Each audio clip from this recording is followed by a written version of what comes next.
ಶ್ರೀ ಗುರುಭ್ಯೋ ನಮಃ. ಹರಿಕಥಾಮೃತ ಸಾರದ 152ನೇ ಭಾಗವನ್ನು ಇವತ್ತು 23ನೇ ಬೃಹತ್ ತಾರತಮ್ಯ ಸಂಧಿ ಅಥವಾ 19-20 ಅಂತ ಕೆಲವು ಕಡೆ ಅದು ಗುಣತಾರತಮ್ಯ ಸಂಧಿ. ಒಟ್ಟಾರೆ ಪದ್ಯಗಳಲ್ಲಿ 717ನೇ ಪದ್ಯ. ಈ ಸಂಧಿಯಲ್ಲಿ 16ನೇ ಪದ್ಯ. ಅದನ್ನು ಈಗ ನಾವು ಶ್ರವಣ ಮಾಡಬೇಕು. ಈ ನರಕ ಚತುರ್ದಶಿಯ ಈ ದಿವಸದಂದು 2 ಗುಣ ಕರ್ಮಾಧಿಪತಿ ಪುಷ್ಕರ ಕಡಿಮೆ, ಆಜಾನ ದಿವಿಜರು ಪಿತೃಗಳಿಂದುತ್ತಮರು, ಕಿಂಕರರು ಪುಷ್ಕರಗೆ. ಸುರಪನಾಲಯ ಗಾಯಕೋತ್ತಮರೆರಡೈದು ಗುಣದಿಂದ ಧಮ, ತುಂಬುರಗೆ ಸಮ, 100 ಕೋಟಿ ಋಷಿಗಳು 100 ಜನರು ಉಳಿದು. ಕರ್ಮಾಭಿಮಾನಿಯಾದಂಥ ಪುಷ್ಕರ, ಅವನ ಬಗ್ಗೆ ನಾವೀಗ ನೋಡ್ತಿದ್ದೇವೆ. ಎಲ್ಲ ಕಕ್ಷಾಗಳನ್ನು ಕೂಡ ನೋಡ್ತಾ ಬಂದ್ವಿ. 18, 19 ಇತ್ಯಾದಿ ಎಲ್ಲ ಕಕ್ಷಾಗಳನ್ನ. 18ನೇ ಕಕ್ಷಾದಲ್ಲಿ ಈ ಹೆಚ್ಚಿನ ಸಂಖ್ಯೆಯ ದೇವತೆಗಳೆಲ್ಲ ಇದ್ದಾರೆ. 85 ಅನ್ನುವಂಥ ಸಂಖ್ಯೆಯ ದೇವತೆಗಳೆಲ್ಲ ಇದ್ದಾರೆ. 19ನೇ ಸಂಖ್ಯಾದಲ್ಲಿ 7 ಜನ ಪಿತೃಪತಿಗಳಿದ್ದಾರೆ. ಈ ಯಮ, ಸೋಮ ಇವರಿಬ್ಬರು ಕೂಡ 12ರಲ್ಲಿದ್ದಾರೆ. ಕವಿವಾಹನನಾಮ 18ನೇ ಕಕ್ಷಾದಲ್ಲಿದ್ದಾನೆ. ಮತ್ತೆ 3 ಜನ ಮತ್ತೆ 7 ಜನ ಏನಿದ್ದಾರಲ್ಲ ಅವರು 19ನೇ ಕಕ್ಷಾದಲ್ಲಿದ್ದಾರೆ. ಅವರು ಯಾರು ಅಂತಂದ್ರೆ, ಈ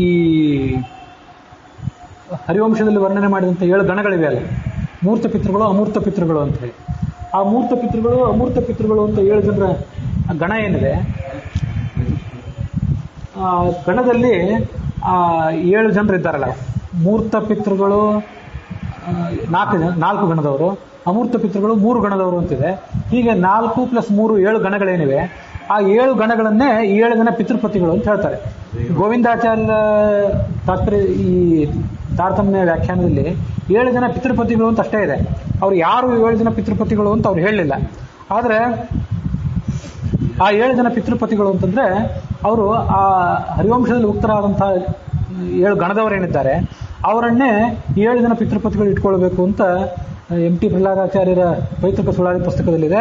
ಹಾಗೆ ಹಯವದನ ಪುರಾಣಿಕರು ಕೂಡ ಹರಿವಂಶದಲ್ಲಿದ್ದಂಥವ್ರನ್ನೇ ತಗೊಳ್ಬೇಕು ಈ 19ನೇ ಕಕ್ಷಾದಲ್ಲಿ ಅಂತ ಹೇಳಿದ್ದಾರೆ. ವಸ್ತುತಃ ಅದು ಗಣ ಬಹಳ ದೊಡ್ಡದು. ಗಣ ದೊಡ್ಡದಾದ್ರೂ ಕೂಡ ಆ ಗಣದಲ್ಲಿರುವಂತಹ ಒಬ್ಬೊಬ್ಬ ಮುಖ್ಯಸ್ಥನನ್ನ ಆ ರೀತಿಯಾಗಿ ತಗೊಂಡಿದ್ದೇವೆ ನಾವು 19ನೇ ಕಕ್ಷಾದಲ್ಲಿ ಅಂತ ಹೀಗೆ ಅದಕ್ಕೆ ಅರ್ಥ ಮಾಡಬಹುದು ಅಂತ ಕಾಣಿಸ್ತದೆ. ಇಲ್ಲದಿದ್ರೆ 7 ಜನ ಅಂತ ಆದ್ರೆ ಈ 7 ಗಣಗಳನ್ನು ತಗೊಳ್ಳೋದು ಹೇಗೆ? ಗಣಗಳನ್ನು ನಾವು ತಗೊಳ್ಳೋ ದೃಷ್ಟಿಯಿಂದ ಏನಿದೆ, ಅದು ಈ ಗಣದಲ್ಲಿ ಒಬ್ಬೊಬ್ಬ ವ್ಯಕ್ತಿಯನ್ನು ತಗೊಳ್ಳೋದು. ಹೀಗೆ ಹರಿವಂಶದಲ್ಲಿ ಬಂದವರು ಯಾರು ಅಂದ್ರೆ ಇಲ್ಲಿಯವರನ್ನು ತಗೊಳ್ಬೇಕು. ಮತ್ತೆ ಈಗಾಗಲೇ ನಾನು ಸ್ಪಷ್ಟಪಡಿಸಿದಂತೆ ವಸು, ರುದ್ರ, ಆದಿತ್ಯರು, ತಂದೆ, ಅಜ್ಜ, ಮುತ್ತಜ್ಜನ ಅಂತರ್ಗತರಾಗಿ ನಾವು ಕಾಣಬೇಕಾದ ದೇವತೆಗಳೇನಿದ್ದಾರೆ ಅವರು ಯಮ, ಸೋಮ ಮತ್ತು ಕವಿವಾಹನನಾಮ ಅಗ್ನಿಗಳು. ಹೀಗೆ ಅದಕ್ಕೆ ಸಂಬಂಧಪಟ್ಟಂತೆ ನೋಡಬೇಕು. ಅದು 19ನೇ ಕಕ್ಷಾ ಆಯಿತು. ಮುಂದೆ 20ನೇ ಕಕ್ಷಾದ ಬಗ್ಗೆ ಕೂಡ ನಾವು ನೋಡಿದ್ದೀವಿ. 20ನೇ ಕಕ್ಷಾದಲ್ಲಿ ಪರ್ಜನ್ಯ ಮೊದಲಾದಂಥ ದೇವತೆಗಳಿದ್ದಾರೆ. 21, 22 ಈ ಕಕ್ಷಾಗಳು ನೋಡಿದ್ವಿ.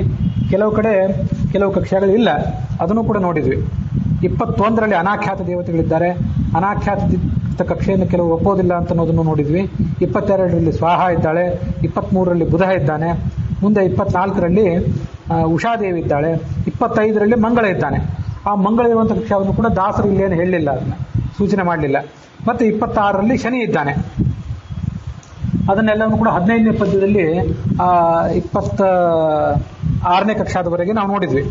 ಮುಂದೆ 27ನೇ ಕಕ್ಷಾದಲ್ಲಿರುವಂಥ ಪುಷ್ಕರ ಏನಿದ್ದಾನಲ್ಲ ಅವನ ಬಗ್ಗೆ ಈಗ ನಾವು ಈ ಪದ್ಯದಲ್ಲಿ ನೋಡಬೇಕು. ಕರ್ಮಾಭಿಮಾನಿಯ ಅಂತ ಪುಷ್ಕರ ಇದ್ದಾನಲ್ಲ ಅವನೇ ಕೂರ್ಮರೂಪಿಯಾದವನು ಅಂತ ಹಯವದನ ಪುರಾಣಿಕರು, ಗೋವಿಂದಾಚಾರ್ಯ ಇವರೆಲ್ಲ ಒಪ್ಪಿದ್ದಾರೆ. ಅದಕ್ಕೆಲ್ಲ ಮೂಲ ಏನಂದ್ರೆ ವಾದಿರಾಜ ಸ್ವಾಮಿಗಳು ಭಾವಪ್ರಕಾಶಕ ಅಂತ ತಾತ್ಪರ್ಯ ನಿರ್ಣಯಕ್ಕೆ ವ್ಯಾಖ್ಯಾನ ಬರೆದಿದ್ದಾರಲ್ಲ, ಕರ್ಮಾಭಿಮಾನಿಯಾದಂಥ ಪುಷ್ಕರನೇ ಕೂರ್ಮ ರೂಪದಲ್ಲಿದ್ದ ಗಂಗಾ ನದಿಯಲ್ಲಿ. ಅವನನ್ನೇ ನಾರದ ನೋಡಿದ್ದ. ನೀನೇ ದೊಡ್ಡವನು ಅಂತಂದ. ಇಲ್ಲ, ನಾನು ದೊಡ್ಡವನಲ್ಲ, ನನಗಿಂತ ದೊಡ್ಡವಳು ಗಂಗಾ ನದಿ ಅಂತ ಆತ ಹೇಳಿದ. ಆ ಗಂಗಾ ನದಿ ತನ್ನ ಗಂಡನಾದ ವರುಣನನ್ನು ತೋರಿಸಿದ್ಲು. ಅದರಲ್ಲಿ ಮುಂದುವರಿಯಿತು. ಹೀಗಾಗಿ ಕೂರ್ಮ ಮತ್ತು ಕರ್ಮಾಭಿಮಾನಿಯಾದ ಪುಷ್ಕರ ಇವರಿಬ್ಬರು ಒಂದೇ ಅಂತ ಅನ್ನೋದು ವಾದಿರಾಜ ಸ್ವಾಮಿಗಳು ಮತ್ತು ಉಳಿದ ಈಗಿನ ಕೆಲವರು ವಿದ್ವಾಂಸರ ಅಭಿಪ್ರಾಯ. ಕೆಲವರ ಪ್ರಕಾರ ಅದರಲ್ಲಿ ವ್ಯತ್ಯಾಸ ಇದೆ ಅಂತ ಕೂಡ ನಾನು ಹೇಳಿದೆ. ಈ ಕಲ್ಯಾಣಿ ದೇವಿ ವಿರಚಿತ ತಾರತಮ್ಯ ಸ್ತೋತ್ರದಲ್ಲಿ ಅನಾಖ್ಯಾತ ದೇವತೆಗಳಲ್ಲೇ ಈ ಪುಷ್ಕರ ಬರ್ತಾನೆ ಅಂತ, ಅನಾಖ್ಯಾತ ದೇವತೆಗಳಲ್ಲಿ ಈ ಕೂರ್ಮ ಬಂದು ಹೋಗ್ತಾನೆ. ಕೂರ್ಮ ಬೇರೆ, ಪುಷ್ಕರ ಬೇರೆ ಅಂತ ಅದೊಂದು ವ್ಯಾಖ್ಯಾನ. ಕೂರ್ಮನು ಪುಷ್ಕರನು ಒಂದೇ ಅಂತ ಮತ್ತೊಂದು ವ್ಯಾಖ್ಯಾನ. ಅದೇನೇ ಇರಲಿ, ಕರ್ಮಾಭಿಮಾನಿಯಾದ ಪುಷ್ಕರ ಇದ್ದಾನಲ್ಲ ಈತ ಭೂದೇವಿಗಿಂತ 2 ಗುಣ ಕಡಿಮೆ ಅಂತ ಈ ಪ್ರಪಂಚನಾಚಾರ್ಯ ಪುಸ್ತಕದಲ್ಲಿದೆ. ಅದನ್ನು ಭೂದೇವಿಗಿಂತ ಅಂತ ತೆಗೆದು ಹಾಕೊಂಡು ಶನಿಗಿಂತ ಅಂತ ಮಾಡಿ. ನಮಗೆ ನಿನ್ನೆ ದಿವಸ ಅದು ಗೊಂದಲ ಆಗಿತ್ತು. ಶನಿಗಿಂತ ಆತ ಕಡಿಮೆ ಆಗಿದ್ದಾನೆ. ಯಾಕಂದ್ರೆ ಹಿಂದಿನ ಪದ್ಯದಲ್ಲಿ ಆ ಶನಿ ಬಗ್ಗೆನೇ ಕೊನೆಯಾಗಿ ಪ್ರಸ್ತಾವ ಬಂದಿತ್ತು. ಶನೈಶ್ಚರ ಇಳಿಗ ಈರು ಗುಣಾಧಮನು ಉಷಾದೇವಿ ದೆಸೆಯಿಂದ ಅಂತ ಹೀಗೆ ಅಲ್ಲಿಗೆ ಬಂದಿತ್ತು. ಹಾಗಾಗಿ ಅಲ್ಲಿಂದ ಮುಂದೆ ಈ ಪದ್ಯ ಮುಂದುವರೆದಿರೋದ್ರಿಂದ 26ನೇ ಕಕ್ಷಾದಲ್ಲಿರುವಂತಹ ಶನಿಗಿಂತ 27ರಲ್ಲಿರುವಂತಹ ಪುಷ್ಕರ ಏನಾಗಿದ್ದಾನೆ, 2 ಗುಣ ಕಡಿಮೆ ಆಗಿದ್ದಾನೆ. ಇದೇ ಪುಸ್ತಕದಲ್ಲಿ ಇದೇ ಪದ್ಯಕ್ಕೆ, ಈ 16ನೇ ಪದ್ಯಕ್ಕೆ ಒಂದು ಹೆಡ್ಡಿಂಗ್ ಇದೆಯಲ್ಲ, ಆ ಹೆಡ್ಡಿಂಗ್ ನಲ್ಲಿ ಕೂಡ ಪುಷ್ಕರ, ಆಜಾನಜನು, ಚಿರಪಿತೃಗಳು, ದೇವಗಂಧರ್ವರು, ನವಕೋಟಿ ಋಷಿಗಳ ತಾರತಮ್ಯ ಅಂತ ಒಂದನ್ನು ತೆಗೆದು ಹಾಕಿ 100 ಕೋಟಿ ಋಷಿಗಳ ತಾರತಮ್ಯ ಅಂತ ಅದನ್ನ ಮಾಡ್ರಿ. ಅದನ್ನ ನಿನ್ನೆ ದಿವಸನೂ ಕೂಡ ಹೇಳಿದ್ದೆ, 100 ಕೋಟಿ ಋಷಿಗಳು ಅಂತ ಅದನ್ನ ಮಾಡ್ಕೊಳ್ಬೇಕು.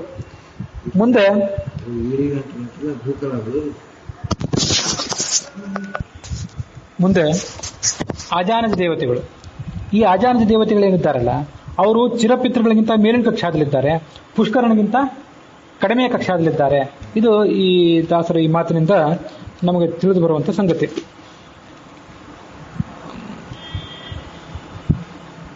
ಎರಡು ಗುಣ ಕರ್ಮಾಧಿಪತಿ ಪುಷ್ಕರ ಕಡಿಮೆ. ಕರ್ಮಕ್ಕೆ ಅಭಿಮಾನ ದೇವತೆ ಆಗಿರ್ತಕ್ಕಂಥ ಪುಷ್ಕರ ಏನಿದ್ದಾನಲ್ಲ, ಅವನು 2 ಗುಣ ಕಡಿಮೆ ಆಗಿದ್ದಾನೆ. ಯಾರಕ್ಕಿಂತ ಅಂದ್ರೆ ಶನಿಗಿಂತ ಅಂತ ತಿಳ್ಕೊಳ್ಬೇಕು. ಅದನ್ನ ಭೂದೇವಿಗಿಂತ ಅಂತ ಹೀಗೆ ಅರ್ಥ ಮಾಡೋದು ಯೋಗ್ಯ ಅಲ್ಲ. ಯಾಕಂದ್ರೆ ಭೂದೇವಿ 18ನೇ ಕಕ್ಷಾದಲ್ಲಿದ್ದಾಳೆ. ಶನಿ ಮತ್ತು ಭೂದೇವಿ ಇಬ್ಬರನ್ನು ಕೂಡ ಈ ಕಕ್ಷಾದಲ್ಲಿ ಸಮೀಕರಿಸಿಕೊಂಡು ಅದು ಆಡಿದ ಮಾತು ಇಲ್ಲಿ ಬಂದದ್ದು. ಹಾಗಾಗಿ ಭೂದೇವಿ ಅಂತಂದ್ರೆ ಹೊಡೆದಾಕಿ ಶನಿ ಅಂತ ಮಾಡ್ಕೊಳ್ರಿ.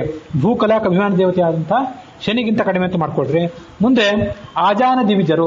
ದಿವಿಜರು ಅಂದ್ರೆ ದೇವತೆಗಳು. ಆಜಾನ ದೇವತೆಗಳು ಏನಿದ್ದಾರಲ್ಲ, ಅವರು ಚಿರಪಿತೃಗಳಿಂದ ಉತ್ತಮರು, ಚಿರಪಿತೃಗಳಿಗಿಂತ ಮೇಲಿನ ಕಕ್ಷಾದಲ್ಲಿದ್ದಾರೆ.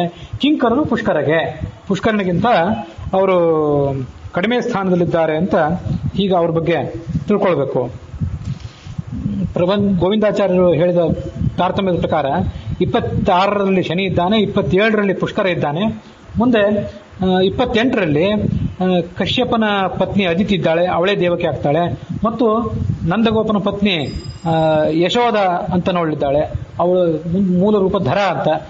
ಅವರಿಬ್ಬರು ಕೂಡ 28ರಲ್ಲಿದ್ದಾರೆ.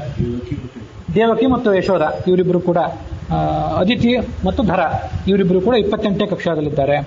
29ನೇ ಕಕ್ಷಾದಲ್ಲಿ ಕೃಷ್ಣನ ಪತ್ನಿಯರಾಗಿ ಹುಟ್ಟಿದಂಥ 16,100 ಜನ ಅಗ್ನಿಪುತ್ರರಿದ್ದಾರೆ. ಅವರಲ್ಲಿ ತ್ವಷ್ಟೃವಿನ ಮಗಳಾದಂಥ ಕಶೇರು ಅಂತ ಹೇಳು ಗೋವಿಂದಾಚಾರ್ಯರು 29ನೇ ಕಕ್ಷಾದಲ್ಲಿ ಇವ್ರನ್ನೆಲ್ಲ ಸೇರಿಸಿದ್ದಾರೆ. ಮುಂದೆ 30ನೇ ಕಕ್ಷಾದಲ್ಲಿ ಈಗ ನಾವು ನೋಡ್ತಿರೋದು ದಾಸರ ಪದ್ಯದಲ್ಲಿ ಈಗ ನೋಡಿದ್ದೇನಿದೆಯಲ್ಲ, ಆಜಾನ ದಿವಿಜರು. ಇವರು ಪುಷ್ಕರಿಗೆ ಕಿರಿಯರು, ಪುಷ್ಕರನಿಗೆ ಹೇಗೂ ಕಿರಿಯರೇ ಆಗಿದ್ದಾರೆ. ಮತ್ತೆ ಚಿರಪಿತೃಗಳಿಗಿಂತ ಉತ್ತಮರು. ಸರಿಯಾಗಿದೆ. ಯಾಕಂದ್ರೆ ಚಿರಪಿತೃಗಳು ಈ ಗೋವಿಂದಾಚಾರ್ಯ ಪುಸ್ತಕದಲ್ಲಿ 31ನೇ ಕಕ್ಷಾದಲ್ಲಿದ್ದಾರೆ. ಮತ್ತೆ ಪುಷ್ಕರ 27ರಲ್ಲಿದ್ದಾನೆ. 27 ಮತ್ತು 31ರ ನಡುವೆ 30ನೇ ಕಕ್ಷಾ ಇದೆ. ನಡುವಿನ ಕೆಲವು ಕಕ್ಷಾಗಳನ್ನು ದಾಸರು ತಗೊಂಡಿರ್ಲಿಕ್ಕಿಲ್ಲ, ಅದನ್ನ ಬಿಡ್ರಿ. ಅದೇನೇ ಇದ್ರು 30ನೇ ಕಕ್ಷಾ ಇವೆರಡಕ್ಕೆ ನಡುವೆ ಇರೋದ್ರಿಂದ ಹಾಗೆ ಅವ್ರು ಕಡಿಮೆ ಆಗಿದ್ದಾರೆ ಅಂತ ಅದನ್ನ ಹೊಂದಿಸಿ ತಿಳ್ಕೊಳ್ಬೇಕು. ಈ ಚಿರಪಿತೃಗಳು ಅಂದ್ರೆ ಯಾರು ಇವರು? ಈ ಚಿರಪಿತೃಗಳು ಅಂತಂದ್ರೆ ಹಿಂದೆ ಆ ಒಂದಿಷ್ಟು ಪಿತೃಪತಿಗಳು ಅಂತ ಹೇಳಿದ್ವಲ್ಲ, ಆ ಪಿತೃಪತಿಗಳ ಸಂತಾನಭೂತರಾದವರು ಇವರು ಅಂತ ಗೋವಿಂದಾಚಾರ್ಯರು ತಮ್ಮ ಉಲ್ಲೇಖದಲ್ಲಿ ಹೇಳ್ತಾರೆ. ಪೂರ್ವೋಕ್ತಾನಾಂ ಸಪ್ತಾನಾಂ ಪಿತೃಪತೀನಾಂ ಸಂತತಿಭೂತಾ ಚಿರಪಿತರಃ. 7, 2, 2 ಯಮ ಸೋಮ, ಮತ್ತೊಬ್ಬ ಕವಿವಾಹನನಾಗ್ನಿ 18ರಲ್ಲಿ. ಅದಾದ ಬಳಿಕ 7 ಜನ 19ನೇ ಕಕ್ಷಾದಲ್ಲಿ ಏನಿದ್ರಲ್ಲ, ಅವರ ಸಂತಾನಭೂತರಾದವರು ಈ ಚಿರಪಿತೃಗಳು ಅಂತ ಹೀಗೆ ಅವರನ್ನ ವರ್ಣನೆ ಮಾಡ್ತಾರೆ. ಒಟ್ಟು 10 ಜನ ಪಿತೃಪತಿಗಳು ಅನ್ನೋದನ್ನು ಕೂಡ ಗೋವಿಂದಾಚಾರ್ಯರು ಸ್ಪಷ್ಟಪಡಿಸಿದ್ದಾರೆ. ದಶಸು ಪಿತೃಪತಿಷು ಪೂರ್ವೋಕ್ತಾನ್ ಯಮ ಸೋಮ ಕವಿವಾಹಾನ್ ವಿಹಾಯ ಅನ್ಯೇ 7. 7 ಜನ 19ನೇ ಕಕ್ಷಾದಲ್ಲಿದ್ದಾರೆ. ಅವರ ಸಂತಾನವೇ ಈ 31ನೇ ಕಕ್ಷಾದಲ್ಲಿರುವಂತಹ ಚಿರಪಿತೃಗಳು. ಇಷ್ಟಾಯ್ತು. ಮತ್ತೆ ಮುಂದೆ ದೇವಗಂಧರ್ವರು ಅಂತ ಬಂದಿದ್ದಾರೆ. ಸುರಪನಾಲಯ ಗಾಯಕೋತ್ತಮರು. ಸುರಪ ಅಂತಂದ್ರೆ ಇಂದ್ರ, ಅವನ ಆಲಯ ಅಂತಂದ್ರೆ ಸ್ವರ್ಗ. ಅದರಲ್ಲಿ ಗಾಯಕೋತ್ತಮರು, ಗಾನ ಮಾಡ್ಕೊಂಡಿದ್ದಂಥವ್ರು. ಅವರಿಗೆ ದೇವಗಂಧರ್ವರು ಅನ್ನುವಂಥ ಹೆಸರಿದೆ. ಅವರು 2 ಗುಣದಿಂದ ಅಧಮರಾಗಿದ್ದಾರೆ. 2 ಅಂತಂದ್ರೆ 10 ಗುಣ. 10 ಪಟ್ಟು ಈ ಆಜಾನದ ದೇವತೆಗಳಿಗಿಂತ ಕಡಿಮೆಯಾಗಿದ್ದಾರೆ. ದೇವಗಂಧರ್ವರು ಕಡಿಮೆ ಆಗಿದ್ದಾರೆ ಅಂತ ಹೀಗೆ ಅದನ್ನು ಓದಬೇಕು. ಅವರು 32ನೇ ಕಕ್ಷಾದಲ್ಲಿದ್ದಾರೆ. ಆ ದೇವಗಂಧರ್ವರೆಲ್ಲರೂ ಕೂಡ 32ನೇ ಕಕ್ಷಾದಲ್ಲಿದ್ದಾರೆ. 32ನೇ ಕಕ್ಷಾದಲ್ಲಿದ್ದವರು 31ನೇ ಕಕ್ಷಾದಲ್ಲಿರುವಂತಹ ಚಿರಪಿತೃಗಳಿಗಿಂತ ಮತ್ತು 30ನೇ ಕಕ್ಷಾದಲ್ಲಿರುವಂತಹ ಆಜಾನದ ದೇವತೆಗಳಿಗಿಂತ ಕಡಿಮೆ ಸ್ತರದಲ್ಲಿದ್ದಾರೆ. 10 ಗುಣದಿಂದ ಅವರಿಗಿಂತ ಕಡಿಮೆ ಅಂತಂದ್ರೆ ಆಜಾನದ ದೇವತೆಗಳಿಗಿಂತ ಮತ್ತು ಚಿರಪಿತೃಗಳಿಗಿಂತ ಅಂತ ಹೀಗೆ ಇಬ್ಬರು ಕಡೆಯಿಂದ ಓದಬೇಕು. ಪ್ರಭಂಜನಾಚಾರ್ಯರ ಕನ್ನಡ ಮಾದರಿಯಲ್ಲಿ ಅವರಿಗಿಂತ ಅಂತ ಅಷ್ಟೇ ಇದೆ. ಅವರಿಂದ ಅಂದ್ರೆ ಯಾರಿಂದ? ಆಜಾನದ ದೇವತೆಗಳು ಮತ್ತು ಚಿರಪಿತೃಗಳು ಅವರಿಬ್ಬರಿಗಿಂತಲೂ ಕಡಿಮೆಯಾಗಿದ್ದಾರೆ. ಹೀಗೆ ಅದರ ಅರ್ಥ.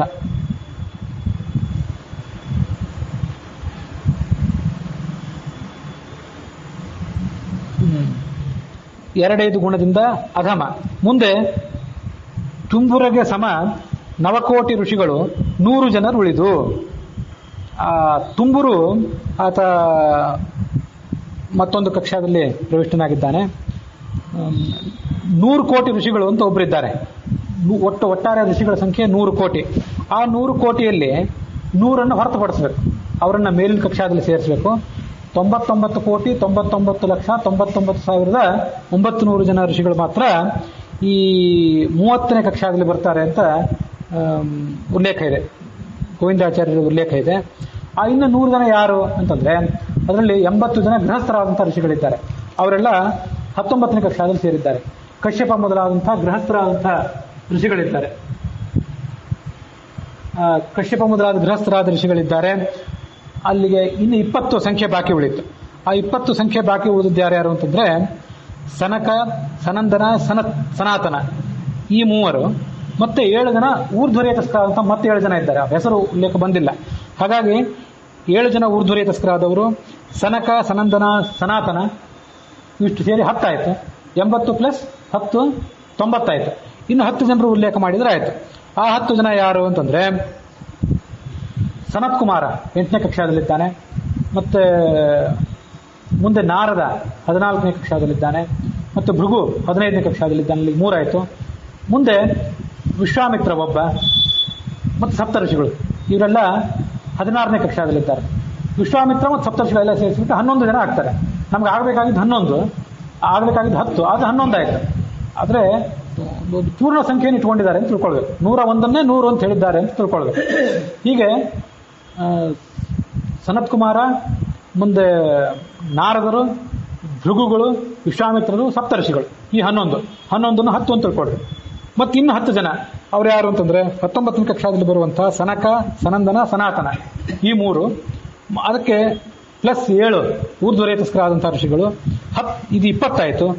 ಈ 20 ಅಲ್ಲದೆ ಕಶ್ಯಪ ಮೊದಲಾದಂತಹ ಗೃಹಸ್ಥರಾದಂತಹ ಕೆಲವರು ಋಷಿಗಳಿದ್ದಾರೆ. ಆ ಗೃಹಸ್ಥರಾದಂತಹ ಋಷಿಗಳೆಲ್ಲರೂ ಸೇರಿಬಿಟ್ರೆ ಇವರು 100 ಜನ ಆದರು. ಈ 100 ಜನರನ್ನ ಇಲ್ಲಿ ಉಲ್ಲೇಖ ಮಾಡಿ ಇನ್ನು ಉಳಿದವರೆಲ್ಲರನ್ನೂ ಕೂಡ ಈ ಮುಂದಿನ ಕಕ್ಷಾದಲ್ಲಿ 30ನೇ ಕಕ್ಷಾದಲ್ಲಿ ಗೋವಿಂದಾಚಾರ್ಯರು ಉಲ್ಲೇಖ ಮಾಡಿದ್ದಾರೆ. ಕಕ್ಷಾ ಒಂದು ಸ್ವಲ್ಪ ಬೇರೆ ಬೇರೆ ಲೆಕ್ಕದಲ್ಲಿ ಬೇರೆ ಬೇರೆ ಥರ ಆಗಬಹುದು. ಅದೇನೇ ಇದ್ರೂ ಹೀಗೆ ಅದನ್ನ ಆ ಸಂಖ್ಯೆಯನ್ನು ಬೇರ್ಪಡಿಸಿ ತಿಳ್ಕೊಳ್ಬೇಕು. ಈ ನಡುವೆ 100 ಜನ ಪಿತೃಗಳು ಬೇರೆ ಇದ್ದಾರೆ, ಅದನ್ನು ಗೋವಿಂದಾಚಾರ್ಯ ಉಲ್ಲೇಖ ಮಾಡಿಲ್ಲ. ಮತ್ತು ಹರಿಕಥಾಮೃತಸಾರದಲ್ಲೂ ಕೂಡ ದಾಸರು ಉಲ್ಲೇಖ ಮಾಡಲಿಲ್ಲ. ಅವರು ಆಜಾನದ ದೇವತೆಗಳಿಗೆ ಸಮಾನರಾಗಿದ್ದಾರೆ ಅಂತ ಪುರಾಣಿಕರು ಅದನ್ನು ಉಲ್ಲೇಖ ಮಾಡಿದ್ದಾರೆ. MT ಪ್ರಹ್ಲಾದಾಚಾರ್ಯರ ಪೈತೃಕ ಸುಳಾದಿ ಪುಸ್ತಕದಲ್ಲಿ ಮತ್ತು ಮತ್ತೊಂದು ಕಡೆ ಬೇರೆ ಎಲ್ಲೋ ಕೂಡ ಅದೆಲ್ಲ ಉಲ್ಲೇಖ ನಾನು ಕೇಳಿದ್ದೇನೆ. ಹಾಗಾಗಿ 100 ಜನ ಪಿತೃಗಳು ಅವರು ಆಜಾನದ ದೇವತೆಗಳಿಗೆ ಸಮಾನರು. ಆಜಾನದ ದೇವತೆಗಳು ಸಮಾನರು ಅಂತಂದ್ರೆ ಅವರು ಕೂಡ ಈ 30ನೇ ಕಕ್ಷಾದಲ್ಲಿ ಸೇರ್ತಾರೆ. ಗೋವಿಂದಾಚಾರ್ಯರ ವ್ಯಾಖ್ಯಾನದಲ್ಲಿ, ಪುರಾಣಿಕರ ವ್ಯಾಖ್ಯಾನದಲ್ಲಿ ಅವರು 27ನೇ ಕಕ್ಷಾದಲ್ಲಿ ಸೇರ್ತಾರೆ. ಇಲ್ಲಿ ಕಕ್ಷಾಗಳನ್ನ ಬೇರೆ ಬೇರೆ ಥರ ಪರಿಗಣನೆ ಮಾಡ್ತಾರೆ. ಹಾಗಾಗಿ ಒಟ್ಟು 110 ಜನ ಪ್ರಧಾನ ಪಿತೃಪತಿಗಳು, 2 1 ಪ್ಲಸ್ 7 ಆಮೇಲೆ ಅಲ್ಲಿ 10 ಆಯಿತು. 100 ಜನ 27ನೇ ಕಕ್ಷಾದಲ್ಲಿ ಅಥವಾ 30ನೇ ಕಕ್ಷಾದಲ್ಲಿದ್ದಾರೆ. ಇವರೆಲ್ಲ ಆಜಾನದ ದೇವತೆಗಳಿಗೆ ಸಮಾನರಾಗಿದ್ದಾರೆ. ಮುಂದೆ 28ನೇ ಕಕ್ಷಾದಲ್ಲಿ ಅಥವಾ 31ನೇ ಕಕ್ಷಾದಲ್ಲಿ ಚಿರಪಿತೃಗಳಂತಿದ್ದಾರೆ. ಇವರೆಲ್ಲರದ್ದು ಕೂಡ ನಾವು ಉಲ್ಲೇಖ ನೋಡಿದಂತ ಆಯ್ತಾಗಾದ್ರೆ ಹರಿವಂಶದಲ್ಲಿ ಬಂದಂಥವ್ರದ್ದು ಉಲ್ಲೇಖ ಮತ್ತು ಶ್ರಾದ್ದದಲ್ಲಿ ನಾವು ಮಾಡುವಂತಹ ವಸುರುದ್ರ ಆದಿತ್ಯರು ಅನ್ನೋರ ಉಲ್ಲೇಖ, ಯಮತರ್ಪಣದಲ್ಲಿ ನಾವು ಕೊಡುವಂಥ ಯಮ, ಸೋಮ, ಕವಿವಾಹನ ನಾಮ ಅಗ್ನಿ, ಇವರೆಲ್ಲರ ಉಲ್ಲೇಖನೂ ಕೂಡ ಯಾವ್ಯಾವ ಪಿತೃಗಳು ಎಲ್ಲೆಲ್ಲಿ ಬರ್ತಾರೆ, ಶ್ರಾದ್ದ ಮಾಡುವಾಗ ಯಾರ್ಯಾರನ್ನ ಎಲ್ಲೆಲ್ಲಿ ತಿಳ್ಕೊಳ್ಬೇಕು ಅನ್ನೋದನ್ನ ನಮ್ಮ ಅಭಿಪ್ರಾಯಕ್ಕನುಸಾರವಾಗಿ ನೋಡಿದಂಗೆ ಆಯ್ತು. ಇನ್ನು ಬೇರೆಯವ್ರ ಅಭಿಪ್ರಾಯ ಮತ್ತೇನಾದರೂ ಕೂಡ ಇದ್ದಿರಬಹುದು.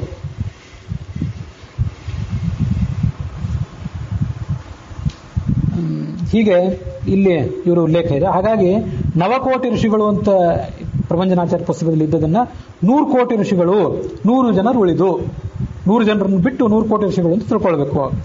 ಇವರೆಲ್ಲರೂ ಕೂಡ ತುಂಬುರುಗೆ ಸಮಾನರಾಗಿದ್ದಾರೆ. ಆ ತುಂಬುರು ಗಂಧರ್ವ, ತುಂಬುರು ಅಂತಂದ್ರೆ ಅವನ್ನ ಕೇವಲ ಈ 30ನೇ ಕಕ್ಷಾದಲ್ಲೇ ಸೇರಿಸಬೇಕು. ಆ 30ನೇ ಕಕ್ಷಾದಲ್ಲಿರುವಂತಹ ಶತಂ ಗಂಧರ್ವಾಹ ಶತಂ ಅಪ್ಸರಸಃ ಅಂತಿದೆ. ಗೋವಿಂದಾಚಾರ್ಯ ಹೇಳಿದಂತಹ ಆಜಾನದ ದೇವತೆಗಳ ಕಕ್ಷಾ ಇದೆಯಲ್ಲ, ಅನಾಖ್ಯಾತರಾದಂತಹ ಆಜಾನದ ದೇವತೆಗಳು 100 ಜನ ಗಂಧರ್ವರು, 100 ಜನ ಅಪ್ಸರೆಯರು, ಮತ್ತೆ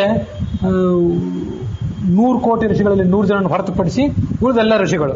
ಇವಿಷ್ಟು ಎಲ್ಲಾದ್ರದ್ದು ಕೂಡ ಉಲ್ಲೇಖ 30ನೇ ಕಕ್ಷಾದಲ್ಲಿದೆ. ಆ 30ನೇ ಕಕ್ಷಾದಲ್ಲಿರುವಂತಹ ತುಂಬುರು ಅಂತಂದ್ರೆ ಬರೇ ತುಂಬುರು ಅಲ್ಲ, ಅದನ್ನು ಒಬ್ಬ ಮುಖ್ಯ ಗಂಧರ್ವ. ಆ 100 ಜನ ಪ್ರಧಾನ ಗಂಧರ್ವರಲ್ಲಿ ಒಬ್ಬ. ಆ ಗಂಧರ್ವನಿಗೆ ಈ 100 ಕೋಟಿ ಜನ ಋಷಿಗಳು, 100ನ್ನು ಹೊರತುಪಡಿಸಿದ 100 ಕೋಟಿ ಋಷಿಗಳು ಸಮಾನರಾಗಿದ್ದಾರೆ ಅಂತ ಹೀಗೆ ತಿಳ್ಕೊಳ್ಳೋದು.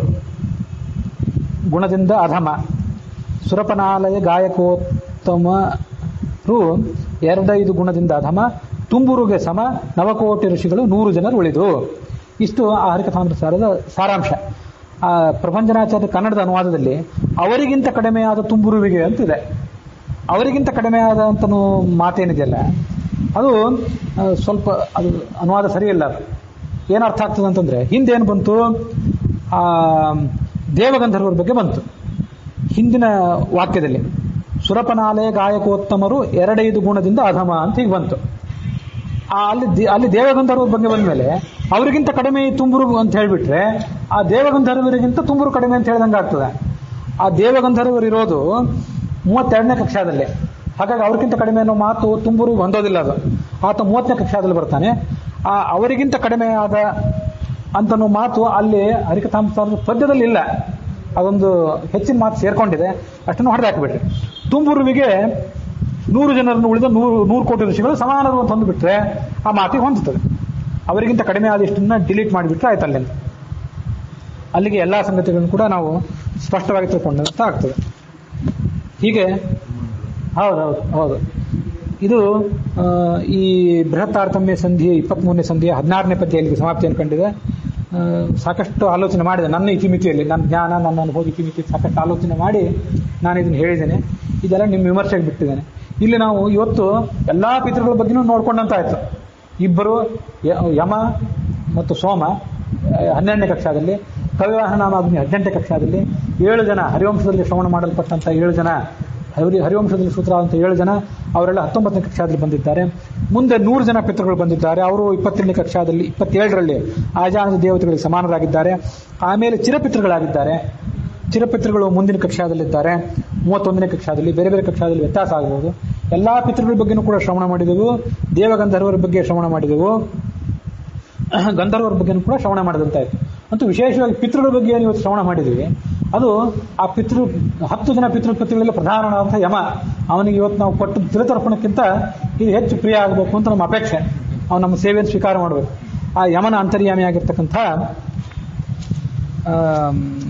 ಭಾರತೀಯ ರಮಣ ಮುಖ್ಯ ಪ್ರಾಣ ಅಂತರ್ಯಾಮಿಯಾಗಿರ್ತಕ್ಕಂಥ ಶ್ರೀರಾಮಚಂದ್ರ, ಯಮನಲ್ಲಿ ಇರುವಂಥ ರೂಪ ಅಂದರೆ ಶ್ರೀರಾಮಚಂದ್ರನ ರೂಪ ಅಂತ ನಾವಲ್ಲಿ ನೋಡಿದ್ವಿ ಹಿಂದೆ. ಆ ಶ್ರೀರಾಮಚಂದ್ರನಿಗೆ ಮತ್ತು ಶ್ರೀರಾಮಚಂದ್ರನ ಅಭಿನಯ ಅಂತ ಕೃಷ್ಣನಿಗೆ ಇದು ಅರ್ಪಿತ ಆಗಬೇಕು. ಯಾಕಂದ್ರೆ ನರಕನ ಸಂಹಾರ ಮಾಡಿದವನವನು, ರಾಮಕೃಷ್ಣ ರೂಪನಾದಂತಹ ಭಗವಂತನಿಗೆ ಇದು ಅರ್ಪಿತ ಆಗಲಿ ಎನ್ನುವಲ್ಲಿಗೆ ಈ ಭಾಗ ಇವತ್ತಿನದು ಸಮಾಪ್ತಿಯನ್ನು ಕಂಡಿದೆ.